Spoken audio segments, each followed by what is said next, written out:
Tem um monte de coisas que acontecem no universo de Chaves e a gente acha completamente normal. Como isso, por exemplo. Não se misture com essa gentalha. Sim, mamãe. Gentalha, gentalha.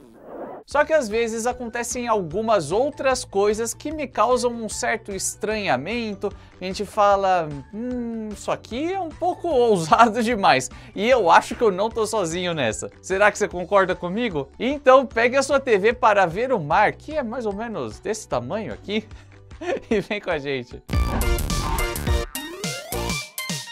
Bom, por esse bordão tão direto, eu acho que todo mundo já pegou a referência, pois afinal de contas, o episódio dos peixinhos é um clássico. Você lembra, né? De que tamanho é o mar? É que o Chaves só viu o mar pela televisão. Só que lá no final da história, a gente descobre que os peixinhos da Chiquinha estavam sumindo porque um certo alguém estava comendo os animais. E esse alguém não era o massacote da Dona Florinda, não. Era o Chaves. Os peixes encontram-se em todos os rios e todos os mares do mundo. Em alguns países, o peixe é comido cru, sem que isso altere o seu sabor e o seu valor alimentício. Já comecei o vídeo com uma das cenas que eu acho mais esquisitas, que assim, que o Chaves é guloso? Sim. E daí? Que o Chaves é morto de fome? Sim. E daí? Que o nhonho parece uma banha de porco espalhada? Bom, sim. E daí? Mas daí até ele comer os peixes vivos é um tanto quanto exagerado, vamos combinar. Ainda mais que a cena é bem realista. E eu fiquei olhando essa cena várias e várias vezes para tentar entender se era um pedaço de cenoura ou alguma outra comida ou um peixinho falso. Sinceramente, eu não sei, não consegui decifrar. A única coisa que é óbvio é que não era um peixe de verdade, né? Digo isso porque num especial de Chapolin em Acapulco, tem uma cena parecida e dessa vez usaram um peixe falso.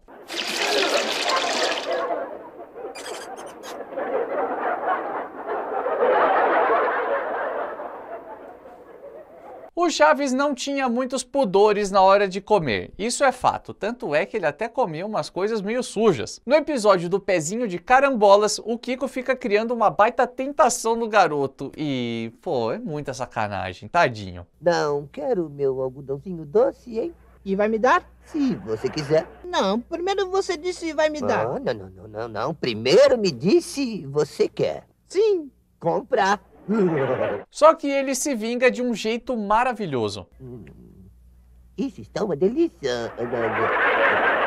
E é claro que o Kiko, que é um baita de um mocorongo almofadinha, não ia comer um algodão doce naquele estado. Mas assim, vamos combinar que ninguém deveria comer um algodão doce desse jeito. Mas é claro que para o Chaves, essa regra não se aplica. Quando a Chiquinha dá o algodão doce ao garoto, dessa vez é o Kiko que resolve se vingar. Se liga nessa cena.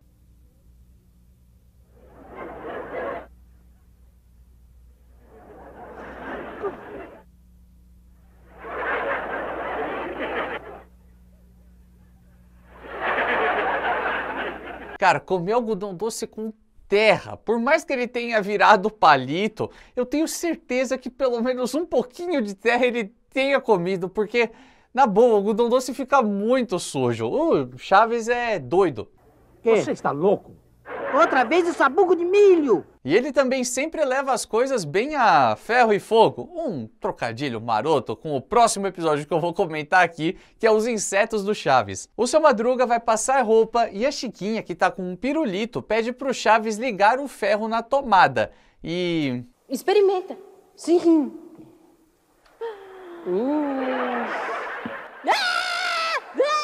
Depois desse berreiro, ela fala que na verdade era para ele experimentar outra coisa. Eu não mandei experimentar o meu pirulito. Então o quê? Mandei experimentar o ferro.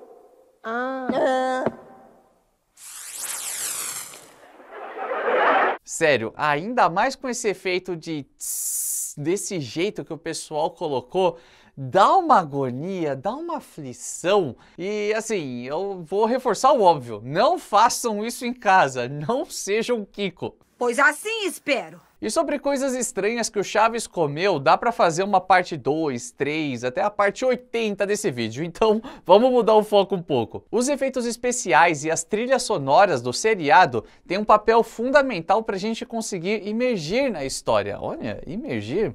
Palavra bonita? Isso é a primeira coisa que deviam ensinar, a pronunciação. Temos aquelas músicas mais felizes, temos aquelas que são mais tristes, mais pesadas, temos também aquelas que são usadas geralmente em algum momento de transição, como uma volta de um intervalo comercial, enfim, tem de tudo. Só que em alguns casos, as trilhas foram usadas em momentos um tanto quanto esquisitos, como por exemplo, acontece em uma versão dos Toureiros, mais especificamente na versão onde o Sr. Barriga revive suas glórias do passado.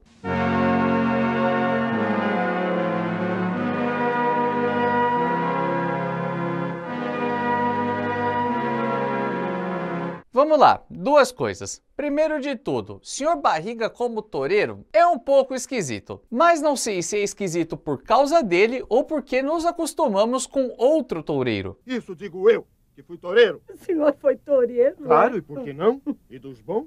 Que venha o touro, olê, olê, outra vez. E só por tocar nesse assunto eu já vou lançar a palavra-chave. Quem você prefere ver como o rei da muleta? Seu Madruga ou Sr. Barriga? Eu sei que é praticamente unânime, todo mundo vai falar Seu Madruga, mas não custa nada tentar. Quero saber quem são os diferentões. Sim, mas entre diferença e diferencial, muita pouca diferença.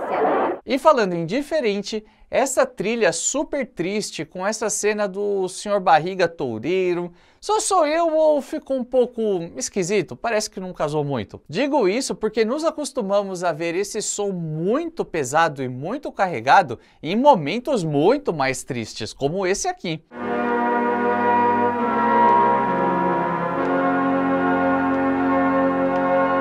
Pra mim parece um pouco fora. Pra você também? Manda aí nos comentários. E já que eu comentei sobre aquele episódio dos peixinhos no começo do vídeo e também falei sobre o Seu Madruga com todo o seu aparato de toureiro, vamos para mais um exemplo estranho. De novo? Principalmente no começo do seriado, os personagens ainda faziam umas coisas meio esquisitas. Sei lá, umas coisas que simplesmente não combinavam muito. Na primeira versão da História dos Peixes, é o Seu Madruga que tem um aquário e tem os bichinhos ali dentro, e aí quando eles começam a sumir, ele acha que é o gato da Dona Florinda. E é ele que também resolve ameaçar o bichano. O que é? Eu vim matar esse animal! Não toque nele! Ele podia ter muitos defeitos, mas até aí ameaçar matar um gato dessa forma, do jeito que ele fala, não sei, não parece muito o tipo de coisa que o Seu Madruga faria, né? E reparou em um outro detalhe? Seu Madruga sem bigode. E foi bem feito pra não sair por aí tentando enganar os outros. Pra não sair por aí tentando enganar os outros. Isso, sem dúvida alguma, é estranho. Porém, é até que relativamente recorrente. Como eu disse, no começo do seriado, tudo ainda estava se encaixando. E da mesma forma que é estranho ver o personagem sem o seu famoso bigode, é esquisito demais vê-lo com outras camisetas, como por exemplo essa. Extra.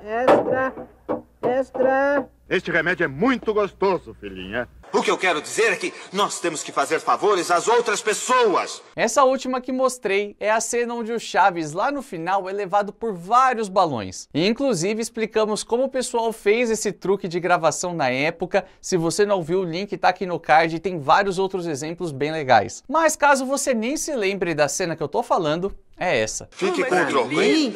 Que bom. Toma, amigo, é tudo seu. Ai, que Toma, é tudo seu.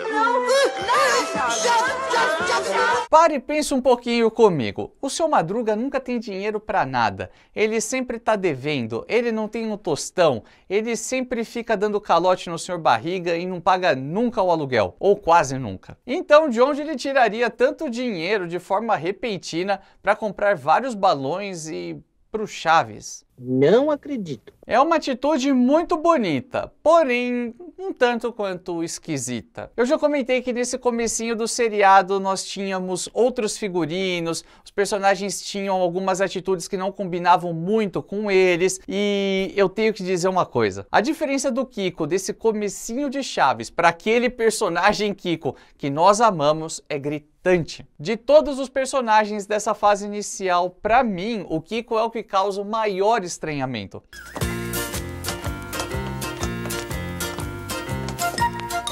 Muitos momentos que eu assisto esses primeiros episódios eu fico olhando e falando, cara, nem parece o Kiko. Realmente é uma experiência muito doida. Eu tenho dinheiro e vou comprar um refrigerante maior do que o seu. Eu tomo tudo e não te dou. Porém, é lógico que eu não estou dizendo isso de forma desrespeitosa, pois sem esse comecinho, essas coisas que foram sendo testadas e mudadas ao longo do tempo, a gente não tinha o Chaves clássico de sempre. E convenhamos que a gente gosta de Chaves de qualquer jeito, até quando a gente vê coisas desse tipo, o que a gente pensa é...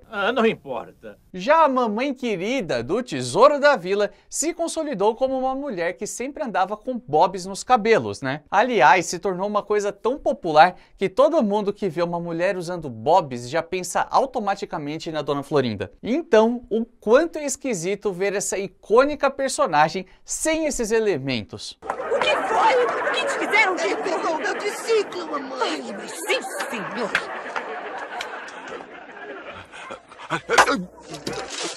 É estranho, e talvez tão estranho quanto ver a Dona Maguila tratando os outros bem. Cenas como essa aqui me chocam até hoje. Fala sério. Claro que sim, linda. Me chamou de linda? Está bêbada. Mais chocado de verdade eu vou ficar se você não deixar o seu like agora mesmo e fazer sua inscrição no canal, pois afinal de contas não te custa nada, isso ajuda demais a gente a manter o legado do Chespirito mais vivo do que nunca, então 2 cliques aí, né? De graça, tudo certo, rapidinho, é bom pra todo mundo, beleza? Mas enfim, apesar de causar uma certa estranheza, eu acho muito legal ver como a Dona Florinda tinha abertura pra ser uma personagem além daquela velha amargurada e que sempre brigava com todo mundo. Mas eu não posso deixar de reforçar o quanto é inesperado, pois afinal de contas a gente está acostumado a ver a Dona Florinda fazendo isso aqui. Bom dia. O que tem de bom? Eu sou o novo carteiro. E que culpa que eu tenho? O bom de fazer análises desse tipo é que vai ficando cada vez mais claro por que Chaves é tão mágico e por que tudo funcionava maravilhosamente bem. São personagens reais num contexto totalmente possível, ninguém ali é 100% bom ou 100% mal, ninguém tá sempre certo ou sempre errado, eles acertam às vezes, erram em outros momentos e tá, tudo bem, talvez eles mais erram do que acertam. É que me escapuliu. E a gente vai assistindo tanto que a gente se acostuma com aquelas rotinas, com aqueles rostos. E por falar nisso, quando a gente tem histórias que se passam dentro da escola, nós estamos acostumados a ver sempre as mesmas pessoas respondendo perguntas do professor, né? Vale lembrar que, assim como eu já falei no vídeo onde analisamos a evolução do cenário da escolinha do professor Girafales, esse ambiente foi criado para introduzir novas crianças no elenco. O professor vem aí! Depois de um tempo, sempre apareciam as crianças de sempre e a sala acabava ficando meio vazia. Nhonho, como se diz leão? Lion. E mais pra frente, vários figurantes preenchiam um espaço que antes estava vago. Mas olha, eu somente perguntei quem destruiu Roma. Só que assim, eu sei que os personagens principais estavam mais pra frente para responder as perguntas do professor Girafales e aí ficava lá atrás só o Godines fazendo um alívio cômico de vez em quando. Mas a sala sempre tinha alunos diferentes, mesmo no meio das temporadas, em cada episódio tinha uma galera totalmente aleatória e o professor nunca fez uma pergunta sequer a nenhum deles. Não é bizarro pensar como o professor não dava aula para eles, não chamava eles para nada, os alunos não tinham nem voz, eles mal podiam conversar. É muito doido. Bom, até que teve uma aluna bem estranha que respondeu uma pergunta bem estranha. Você conhece a Yara, essa personagem misteriosa? Algum de vocês pode mencionar o nome de outra das tribos importantes do Brasil? Sim. Os tamoios. Sabe de onde ela surgiu e por que ela aparece na escolinha do professor Girafales? Se você não sabe absolutamente nenhuma dessas respostas, fique tranquilo porque eu sei e já compartilhei tudo com vocês nesse vídeo que tá aqui do lado. Só clicar e aí você nunca mais vai ficar boiando, como diria o seu Madruga. E a gente se vê no próximo vídeo, nessa mesma hora e nesse mesmo canal.